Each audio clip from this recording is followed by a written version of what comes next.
Tenho certeza de que muitos da minha audiência já viram o meme popular de uma meia-irmã sendo comicamente presa em uma máquina de lavar.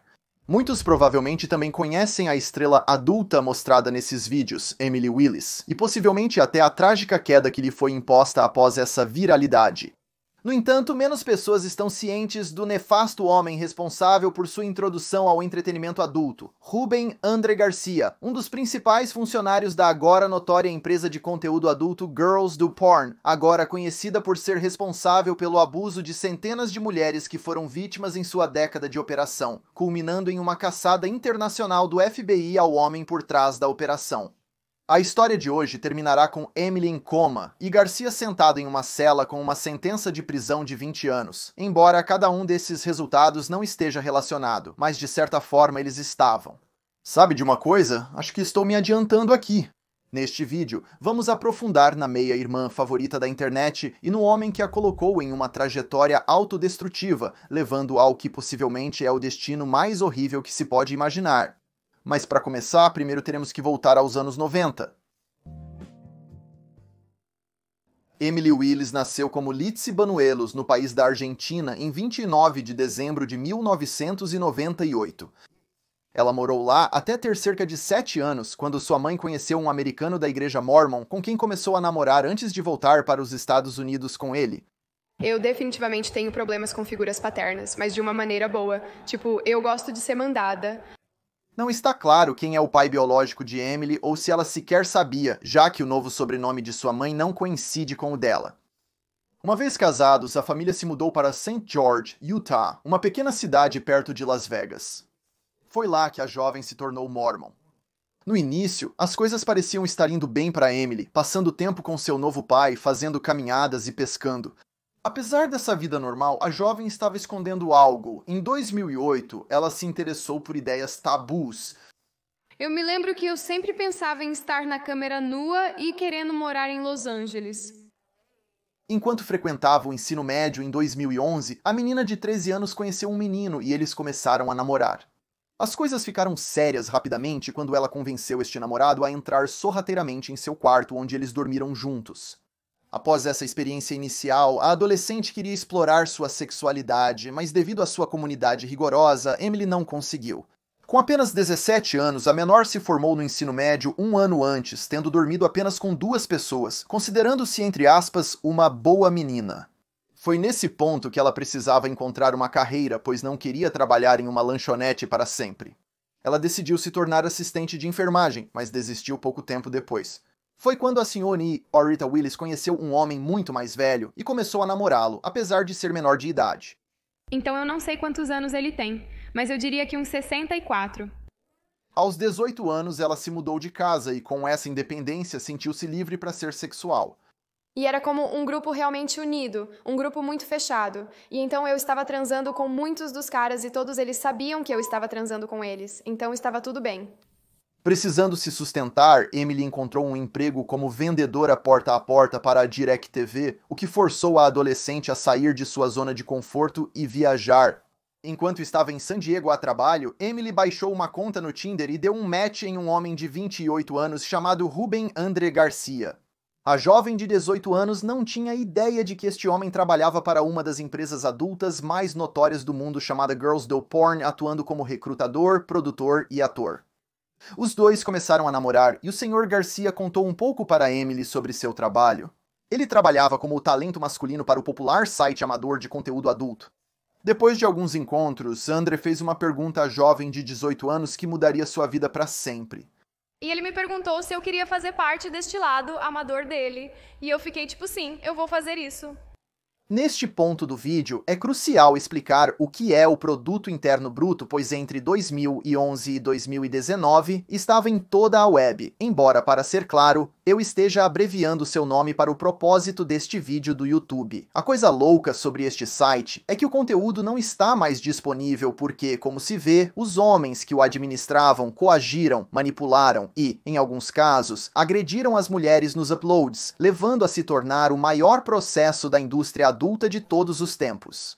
Conforme o caso judicial se desenrolava, a história se tornava cada vez mais torcida, detalhando os métodos sádicos de Garcia e até onde ele estava disposto a ir com essas garotas da casa ao lado. Antes de Garcia se envolver, tudo começou com um homem da Nova Zelândia chamado Michael Pratt. Ele começou a trabalhar na indústria adulta em 2000, imediatamente após se formar no ensino médio. Ele lançou vários sites, alguns dos quais ainda existem hoje e têm uma sensação semelhante à do Girls Do Porn. Em 2006, ele teve o que pensou ser uma ideia atraente. Ele queria filmar mulheres fazendo sexo que normalmente nunca gravariam conteúdo adulto. Seria a única vez da mulher nesse espaço querendo que fosse filmado em um estilo amador de sofá de elenco. Seu primeiro problema, no entanto, era encontrar talentos, já que ele não tinha muito acesso vivendo entre Nova Zelândia e Austrália. Ele precisava de um grupo maior de elenco, então em 2007 ele se mudou para os Estados Unidos da América, onde começou a produzir esse tipo de conteúdo em quartos de hotel simples. Ele teve algum sucesso com seu formato, mas ainda lutava para encontrar talentos e expandir seu negócio. Foi quando Pratt procurou seu amigo de infância Matthew Wolff em 2008 para algumas novas ideias, e em 2011 Wolff concordou em se mudar para os Estados Unidos da América para ser coproprietário da empresa e seu cameraman oficial. Com a ajuda de Wolff, eles fizeram algumas mudanças em seus modelos de negócios, como a criação das empresas fictícias BLL Media e Bubblegum Films para parecerem mais legítimas, e também nunca mencionaram conteúdo adulto. A página inicial deles afirmava: "Você não encontrará essas garotas em nenhum outro site." Com páginas atualizadas, o novo problema era como encontrar um grande número de mulheres dispostas a filmar conteúdo adulto pela primeira e única vez. Pratt Wolff achou isso quase impossível, já que as únicas mulheres interessadas eram aquelas que planejavam entrar totalmente na indústria adulta. Foi quando uma nova estratégia surgiu para eles. Por quê? Eles começariam a dizer às potenciais modelos que as fotos seriam apenas para um colecionador privado na América do Sul e não seriam postadas na internet. Você pensaria que as pessoas não cairiam em uma afirmação dessas, mas surpreendentemente funcionou melhor do que até mesmo os proprietários poderiam ter esperado. Eles focaram sua busca em recrutar estudantes universitários falidos de 18 a 23 anos. Em seguida, eles criaram anúncios no Craigslist recrutando modelos para San Diego, Califórnia, para filmar os chamados trabalhos de vestuário. E eles tinham um link de site que me enviaram e parecia muito profissional. Eles tinham um fotógrafo realmente ótimo. Eu pensei, ok, incrível. Eles prometeram às mulheres entre $1.000 e $6.000 pelo trabalho delas e nunca mencionaram filmar atos sexuais em seu anúncio. Um post típico diria, contratando garotas bonitas para trabalho imediato. Somos locais de San Diego e podemos fotografar você hoje ou amanhã. Pagamos $5.000 em dinheiro adiantado. Trabalhe com caras atraentes da sua idade, mais de 200 modelos já fotografaram conosco. Fale com eles sobre a experiência deles conosco. Assim que uma jovem universitária respondesse ao anúncio deles, eles rapidamente ofereceriam para levá-la de avião e acomodá-la em um hotel. Todas as despesas pagas. Ao fazer isso, eles tirariam essas mulheres de seus amigos e familiares, isolando-as em um lugar onde provavelmente nunca estiveram antes.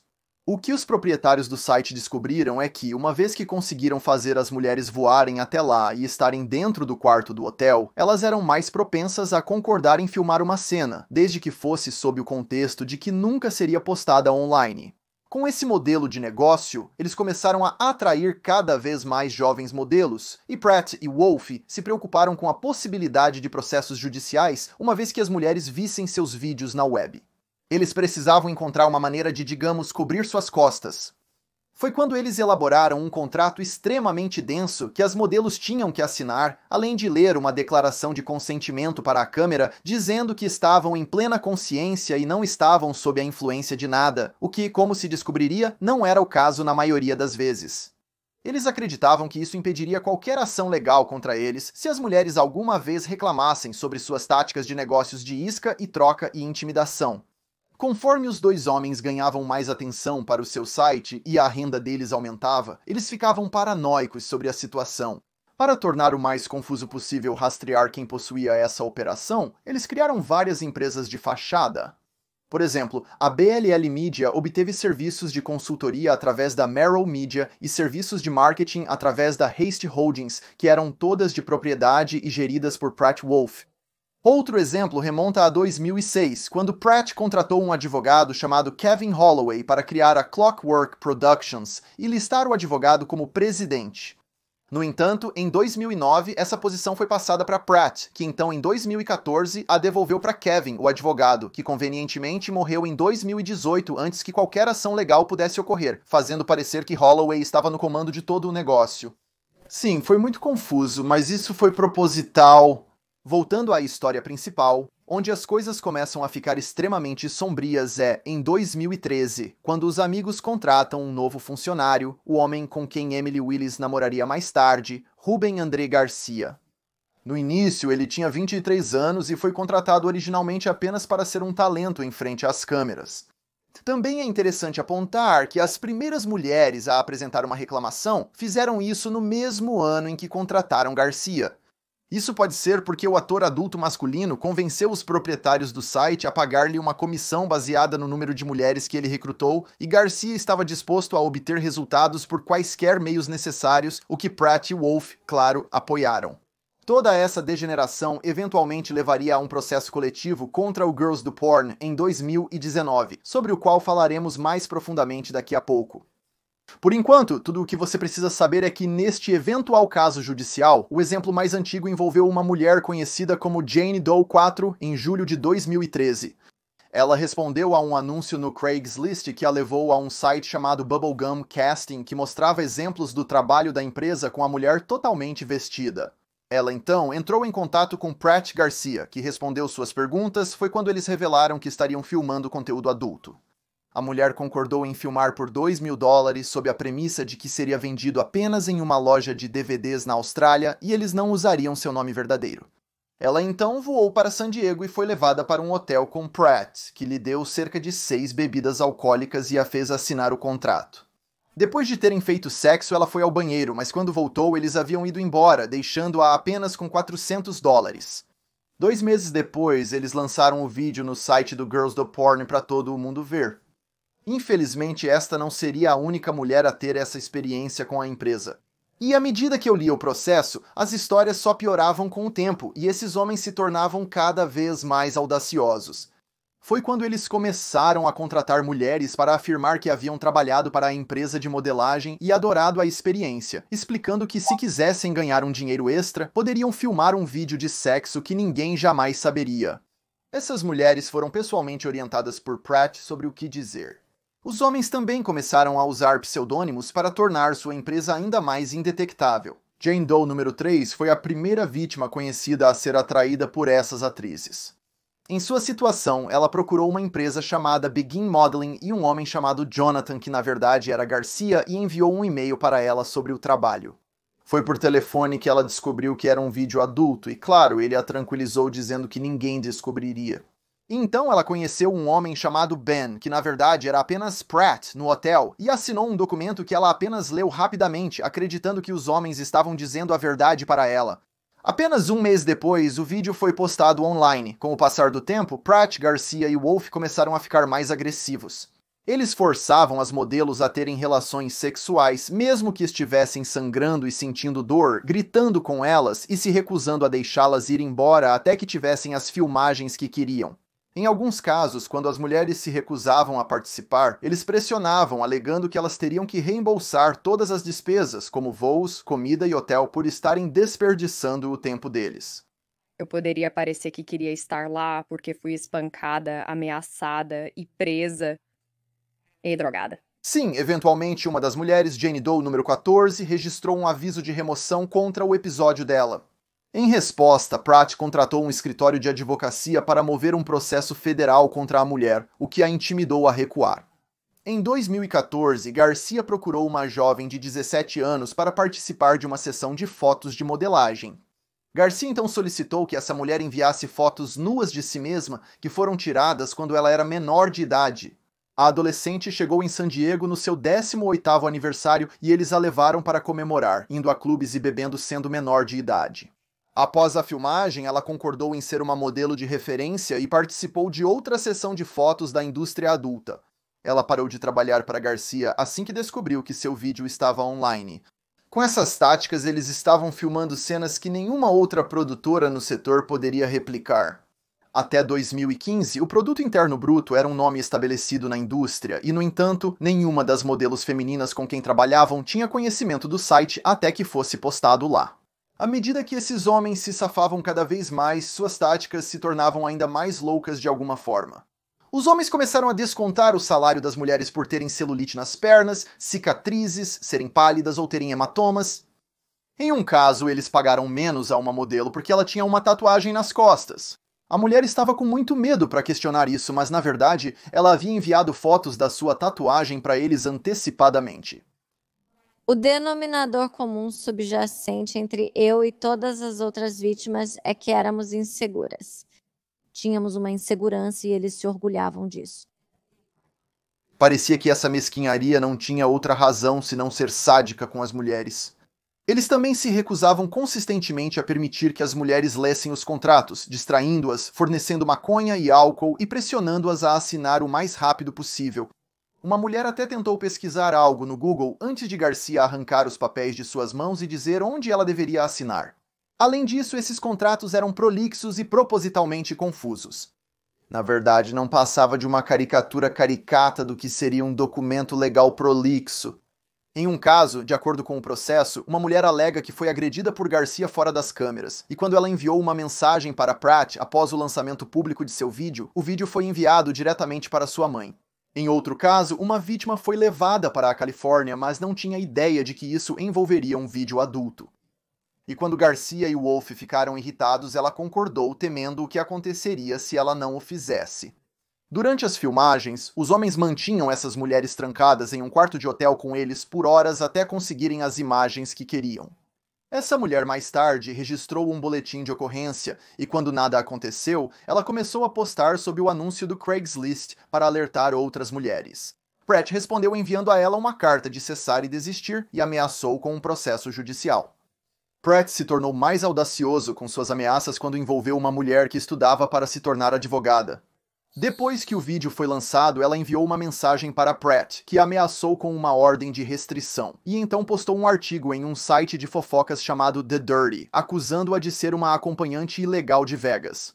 Mais de 60 e-mails também foram enviados para o corpo docente de sua faculdade de Direito, dando-lhes acesso ao vídeo. Parecia neste ponto que esses homens poderiam basicamente se safar de qualquer coisa que quisessem, respondendo a uma mulher depois que ela pediu para eles removerem o vídeo "Laughing out loud, boa essa". Em alguns casos, Pratt responderia com raiva em vez disso, sua estúpida prostituta idiota. Eu não estou feliz. Você tem o que merece. Você me deve 2 vídeos Farin. Vou cortar e matar você, vadia. Cuidado com sua família e amigos, estúpida vadia. É melhor você estar aqui até o meio-dia de amanhã ou será seu cemitério. Embora tudo isso seja horrível, mal arranha a superfície do que essas mulheres tiveram que lidar depois que os vídeos foram lançados. Veja, não só a Girls Do Porn lançou esses vídeos em seus sites, mas eles anunciaram o conteúdo postando clipes no Hub e propositalmente vazaram as informações pessoais das mulheres online. Isso permitiu que as cenas se tornassem virais, com trolls da internet entrando em contato com as mulheres constantemente, assediando e ameaçando-as. Além disso, esses usuários da internet descobriram seus endereços, números de telefone e quem eram seus amigos e familiares para espalhar o conteúdo para eles também. Uma das mensagens de texto, as mensagens de texto de assédio que recebi era suja, nojenta. Você não pode transformar uma mulher fácil em uma dona de casa. Vou me certificar de enviar isso para a escola do seu futuro filho, para que todos possam ver o quão ruim é a mãe deles. Vá se feder. Espero que você não tenha um namorado, porque estou prestes a arruinar sua vida com este vídeo. Além disso, uma mulher perdeu seu cargo de professora, outra foi expulsa de sua irmandade, uma foi chantageada por um homem que queria sexo em troca de não contar aos pais dela, e outra quase foi morta pelo namorado quando ele descobriu sobre o vídeo que ela mentiu para ele. Todas as mulheres descreveram o desenvolvimento de ansiedade severa, insônia, distúrbios alimentares, depressão e, às vezes, tentativas de acabar com suas vidas. Todas as 22 na ação coletiva tiveram que passar por terapia e afirmaram que ainda lutam com transtorno de estresse pós-traumático e trolls da internet as assediando até hoje. Algo que eles colocaram na internet, eles roubaram algo de nós que nunca vai desaparecer, mesmo que legalmente possuamos os direitos dos vídeos agora, sempre estará lá fora. Então, como demorou até 2019 para este caso começar, se essas práticas estavam acontecendo há pelo menos 5 anos naquele ponto? Bem, acontece que o Produto Interno Bruto se tornou uma empresa multimilionária, que teria uma dúzia de pessoas que foram incentivadas a manter o esquema em operação para ganho financeiro, enquanto os personagens principais são Pratt, Wolf e Garcia. Além disso, o Produto Interno Bruto tinha vários funcionários. Theodore Guy, também conhecido como Ted, trabalhou como videógrafo de 2015 a 2017. Ele também levava as mulheres do aeroporto para o hotel, além de mentir para elas quando perguntado se os vídeos seriam lançados online. Havia também um assistente administrativo, advogado e pelo menos 3 modelos de referência nomeados, que mentiu intencionalmente para essas mulheres, outro componente de sua operação. Veio de um produtor chamado Kevin Gibson, que assediou repetidamente sua namorada. Qualquer uma das mulheres que contrataram advogados. Aumentando suas despesas jurídicas, até 2018, Pratt e Wolf criaram mais de 15 diferentes empresas fantasmas, todas criadas em um pequeno, minúsculo e remoto país do Pacífico Sul, que convenientemente tinha leis frouxas. Com bilhões de visualizações em dezenas de sites de conteúdo adulto, esses indivíduos sentiram que não havia como serem parados ou a polícia poderia rastrear a operação até eles.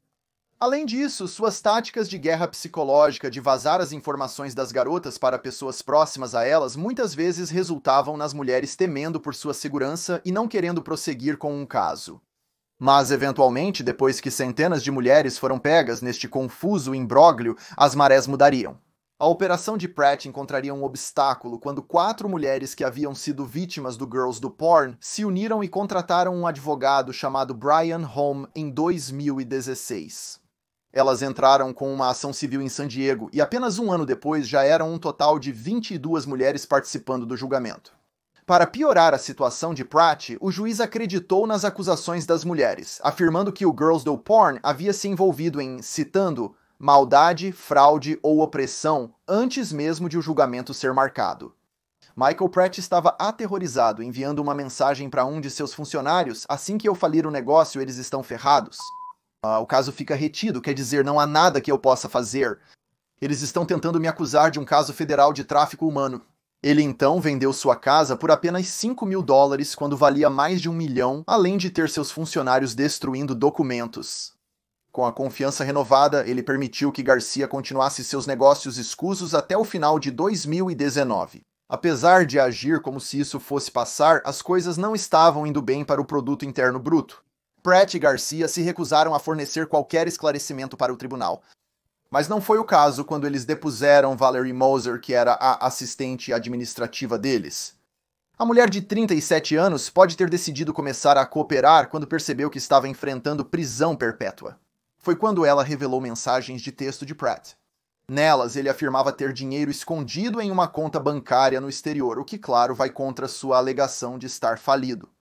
Uma vez que a data do julgamento foi marcada para 24 de junho de 2019, Pratt percebeu que estava em um barco afundando e fugiu do país, deixando para trás Wolf e Garcia, que foram presos em outubro e tiveram a fiança negada. O que levou à rápida prisão dos homens teve a ver com o FBI, que vinha monitorando a Girls do Porn há algum tempo, esperando por uma oportunidade para derrubar a empresa.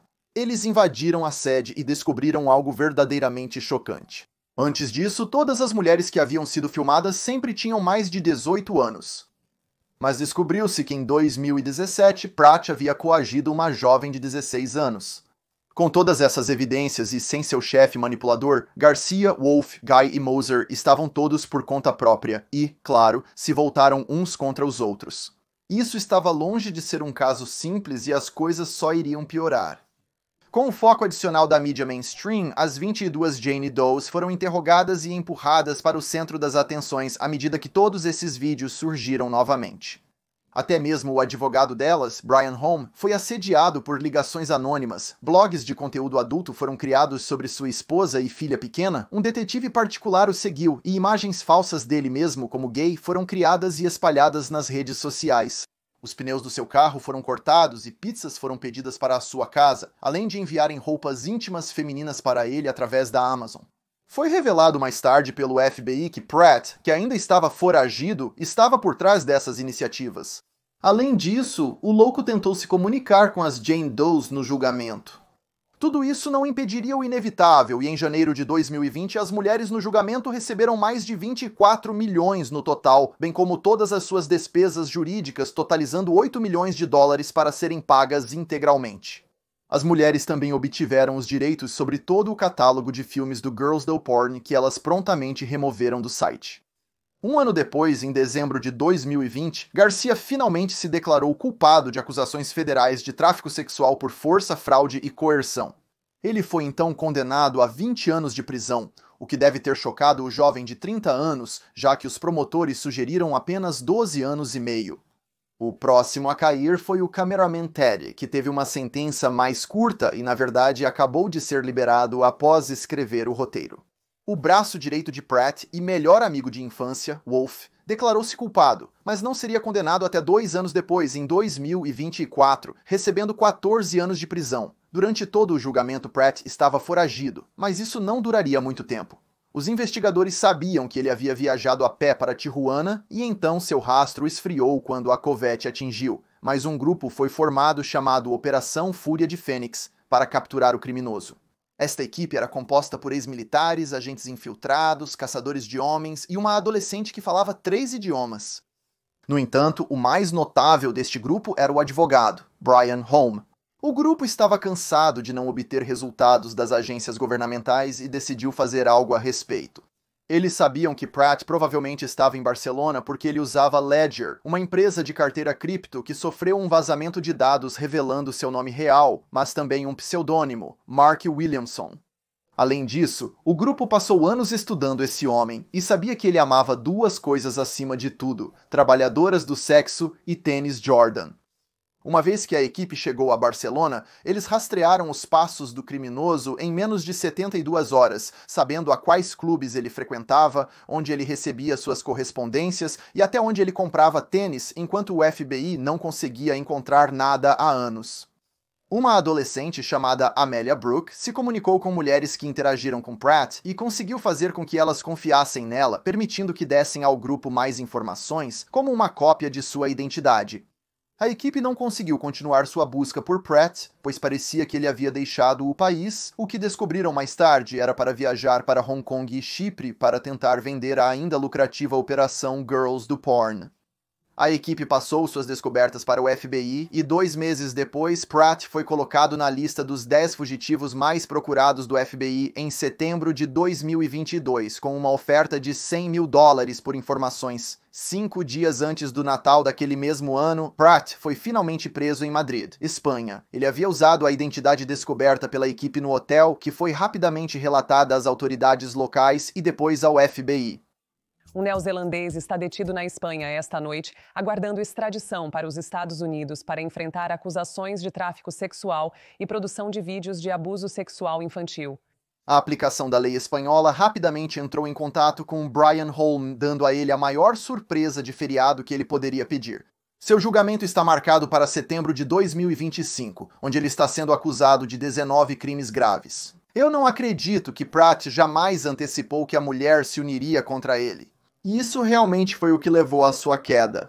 Curiosamente, este não seria o único processo a surgir da empresa Girls Do Porn. Em dezembro de 2020, 40 mulheres entraram com um processo contra a empresa mãe do Hub, acusando-as de saberem sobre o tráfico desde 2009. Elas também alegaram que o site propositalmente ignorou seus pedidos para que seus vídeos fossem retirados.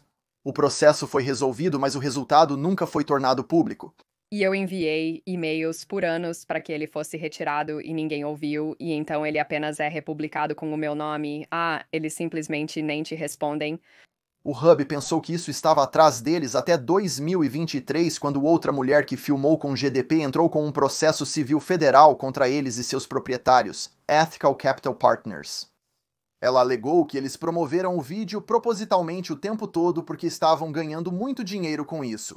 Ela também afirmou que a empresa a ameaçou com ação legal quando ela implorou para que removessem seu conteúdo. Um terceiro processo foi aberto no mesmo ano pela mesma equipe em 2020 e, desta vez, 62 mulheres acusaram a empresa de ignorar os pedidos. Enquanto este processo estava em andamento, Emily Willis estava apenas começando sua carreira na indústria de entretenimento adulto. Na verdade, o burburinho do tribunal pode ter ajudado em sua fama, pois ela foi aberta sobre namorar Garcia desde o início. Quando questionada sobre seu envolvimento no Girls Do Porn, Emily deu de ombros para o encontro, alegando ter sabido que eles estavam mentindo, mas simplesmente não se importava e queria filmar o conteúdo adulto de qualquer maneira. Você queria a fama? Você queria o dinheiro e a independência? Você queria realmente apenas explorar sua própria sexualidade? Acho que foi apenas uma espécie de empolgação de fazer isso, de estar na frente de uma câmera. Ela também explicou que só namorou com ele por um mês e depois se mudou para Las Vegas para começar a trabalhar em empresas de cinema mais convencionais em 2018, aos 19 anos de idade. Desde o início, Emily era uma natural diante da câmera e impressionava os diretores, levando-os a querer contratá-la constantemente. Na minha primeira semana na indústria pornográfica, acho que gravei por 8 dias seguidos. Com essa incrível ética de trabalho, a estrela adulta ganhou o título de Penthouse Pet do mês, levando-a a ganhar ainda mais notoriedade. Todos nós conhecemos o vídeo da máquina de lavar, eu ficando presa. Você é a original, sim. A senhorita Willis foi a primeira mulher a ficar presa em uma máquina de lavar, o que a internet adorou, pois ela recebeu mais de 100 milhões de visualizações apenas nesse vídeo. A estrela adulta percebeu que havia encontrado seu nicho em ser a meia-irmã e estava ganhando reconhecimento em seu primeiro ano de filmagem, e isso não era apenas dentro da comunidade adulta. Em 2019, ela apareceu no vlog de David Dobrik. Isso lançou seu nome na mídia mainstream e outros youtubers se juntaram à atriz adulta para manter o momento. Adam22 e Lena The Plug frequentemente festejavam com Emily, resultando nos 3 deles, sem surpresa, se envolvendo. Essa atenção também resultou em ela conseguir um papel em um videoclipe do G-Eazy. Foi por volta dessa época que Emily frequentava várias festas em Los Angeles, onde ela encontrou o youtuber Mike Malak, melhor amigo de Logan Paul. Segundo a história, a senhorita Willis, profundamente intoxicada, se aproximou de Mike e usou uma cantada para chamar sua atenção. Eu disse que queria escalar você. Sim, como... Uma maldita árvore. É como se você fosse tão alto que eu quero escalar. Você? Sim. E então eu acho que eu escalei você. Isso funcionou e os dois começaram a namorar. Ela continuou a participar dos vlogs do Mike, além de estrelar um vídeo do Jake Paul, onde ela fez uma dança surpresa no colo de um dos amigos dele. A senhorita Willis até chamou a atenção do streamer Aiden Ross. Então, o que você quer que eu faça a respeito disso? Ajude-a, cara, tirado lá. Saia da máquina de lavar. E como uma dessas estrelas adultas, ela participou de um dos seus programas de namoro. Muito dessa atenção do YouTube se dissiparia para a estrela adulta quando Mike conheceu Lana Rhoades. Não sei se ela estava super feliz com a cronologia e como tudo aconteceu rapidamente, e talvez eu e ela não tivéssemos a chance de encerrar nosso relacionamento e parar de conversar, e eu e Lana nos movemos rápido. Isso foi um choque para Emily, que via seu relacionamento como algo mais sério do que apenas um caso, já que Mike constantemente a chamava para sair depois de se comprometer com Lana. Malak cortaria todo o contato com a senhorita Willis, mas esse não seria o fim de sua história de amor. Em 2020, Emily se sentia um pouco perdida e estava chateada com Mike, então decidiu procurar uma organização que afirmava se especializar em autoajuda. Depois de pagar pelo curso, Emily começou a se sentir estranha sobre o programa e fez algumas pesquisas, apenas para perceber que era um culto. Incapaz de encontrar ajuda de qualidade, Emily se concentrou em seu trabalho e alcançou grandes marcos em sua carreira. Em 2021, ela até ganhou o prêmio de melhor atriz do ano no ABNs.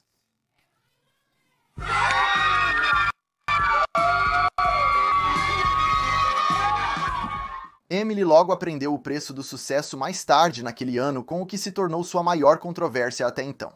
Tudo começou quando um vídeo viralizou no Twitter de uma mulher anônima tendo relações com um cachorro.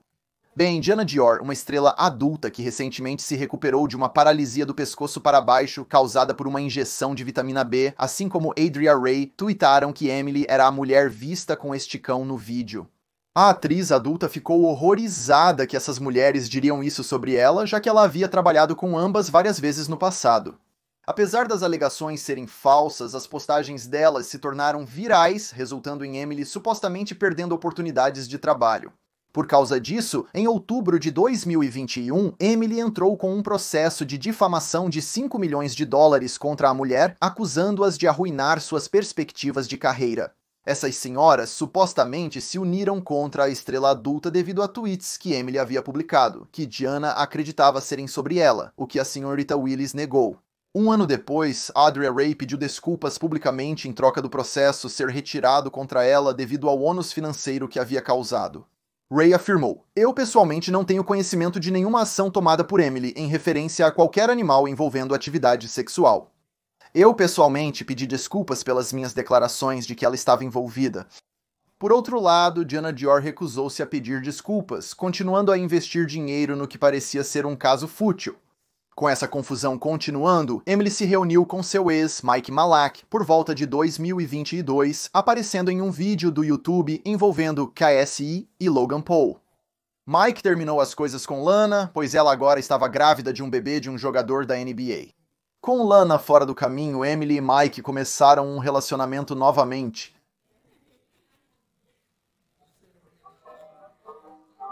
Isso logo desmoronou, no entanto, quando Emily decidiu reavaliar suas escolhas de vida destrutivas. Depois de gravar mais de 700 vídeos adultos, a mulher desejou tentar entrar na atuação mainstream, aparecendo em um esquete cômico com o comediante Trevor Wallace em 2022. No entanto, ela queria um verdadeiro papel em Hollywood e encontrou sucesso inicial ao conseguir um papel em um thriller de ficção científica chamado Divinity, estrelando nomes como Bella Thorne e Moises Arias. A grande cena de Emily envolveu uma longa cena de sexo que alguns criticaram como chata.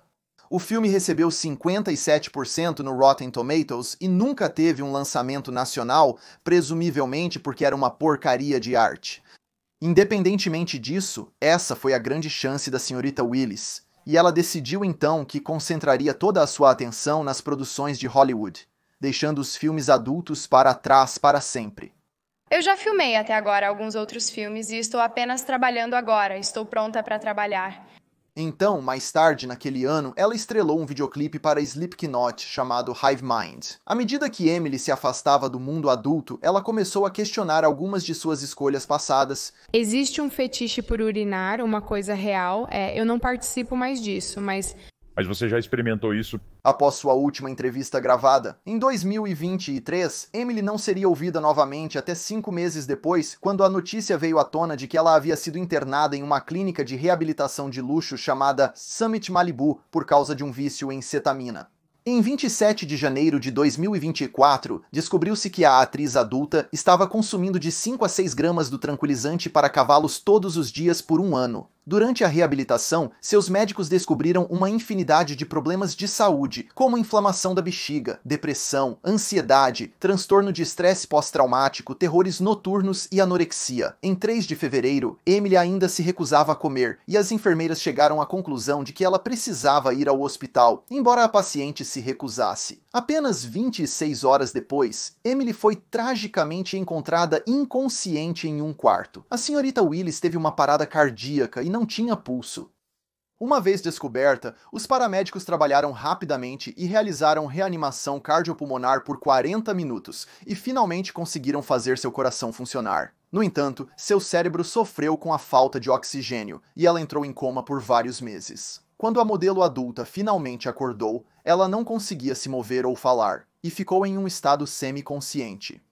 Sua família a levou de volta para Utah, onde eles forneceram cuidados 24 horas por dia para a jovem de 26 anos. Sua mãe estava devastada com a situação e sentia que a clínica de reabilitação era culpada, pois não obrigaram Emily a ir ao hospital. Eles entraram com um processo contra o centro de tratamento alegando negligência, abuso de dependente, práticas comerciais fraudulentas e má conduta profissional. A família argumentou que a clínica deveria ter aplicado uma retenção de 5.150 em sua filha para que ela fosse obrigada a buscar atendimento médico. Se eles tivessem seguido esse procedimento, Emily talvez nunca tivesse entrado em coma. Pelo menos isso é o que a mídia sabia e o que é amplamente divulgado na internet. No entanto, não é toda a história. Eu consegui colocar as mãos no processo judicial oficial e pude ler sobre os trágicos últimos anos de Emily antes de ir para a reabilitação que ninguém mais se deu ao trabalho de discutir. Além de sua dependência de cetamina e estado frágil, a modelo já havia sido diagnosticada com transtorno de ansiedade generalizada, transtorno depressivo maior e transtorno de estresse pós-traumático antes da reabilitação. Um psiquiatra havia prescrito Lexapro e Effexor para ajudá-la a gerenciar sua saúde mental, mas combinado com o estilo de vida e a automedicação de Emily, isso pode ter piorado as coisas. A partir de 2022, Emily sofreu de incontinência urinária. Quando foi admitida, ela cheirava a urina, seu rosto parecia sujo e seu cabelo estava emaranhado. Apesar de seu teste de drogas ter dado negativo, ela estava 7 quilos abaixo do peso e sofria de tremores severos, muito fraca para até mesmo pentear o cabelo, e tinha dificuldade para andar. Enquanto estava lá, um psiquiatra prescreveu Lexapro novamente, e Emily se recusou a participar das sessões de terapia devido a uma dor vaginal que a impedia de dormir. Em 2025, o processo contra a clínica de reabilitação continuou, enquanto Emily foi oficialmente diagnosticada com a síndrome de Locked-in. Essa condição é um raro distúrbio neurológico onde a pessoa está totalmente consciente e ciente, mas incapaz de se mover ou se comunicar voluntariamente, exceto por movimentos oculares. Então, só para deixar claro para você, estamos falando de uma jovem de 26 anos que está totalmente consciente, mas incapaz de se mover, comer, beber ou se comunicar além do piscar de seus olhos. Um destino absolutamente aterrorizante após anos de trabalho sexual, festas e abuso de drogas. A família de Emily atualmente luta para pagar os caros tratamentos para manter sua filha viva. Então seu irmão mais novo, Michael, criou um GoFundMe, que já arrecadou mais de $114 mil. Sua última atualização no site foi em 2024, onde ele explicou que a família se sentava todos os dias com Emily, compartilhando fotos e memórias felizes na esperança de que ela possa se recuperar um dia. Enquanto tudo isso estava acontecendo, Mike Malak, em 13 de maio de 2024, participou de um podcast para compartilhar suas percepções sobre Emily Willis. Cara, tipo, uma situação realmente complicada, cara. Sinceramente, tipo, onde eu não sei o que fazer nesse cenário, ele faria... Continuaria a explicar como ele havia ajudado com a situação, doando e promovendo sua vaquinha no GoFundMe. Embora quisesse estar mais envolvido, o youtuber foi orientado a se afastar devido à percepção de que ele fazia parte do estilo de vida que levou ao seu estado atual. Mike insinuou os problemas passados de Emily e como ela havia entrado e saído de centros de tratamento desde 2022, mas depois alegou não saber que ela tinha problemas com abuso de substâncias, porque quando fizemos o Sideman, ela parecia limpa. Eu nunca realmente soube. Ele ainda afirmou que trouxe estrelas adultas para o seu canal no YouTube para ajudá-las a parecer mais humanas, mas mudou seu conteúdo e afirma não assistir mais pornografia porque tudo o que ele conseguia pensar era em Emily ao assistir. Em conclusão, é louco pensar que se Garcia não tivesse recrutado Emily para o Girls Do Porn todos esses anos atrás, essa história poderia ter sido muito diferente. Os desfechos de cada lado dessa história do ex-casal terminam da maneira mais trágica possível por razões muito diferentes. Enquanto Garcia está preso em uma jaula pelos próximos 20 anos, Emily recebe um desfecho muito mais duro e menos merecido de estar presa em sua própria mente.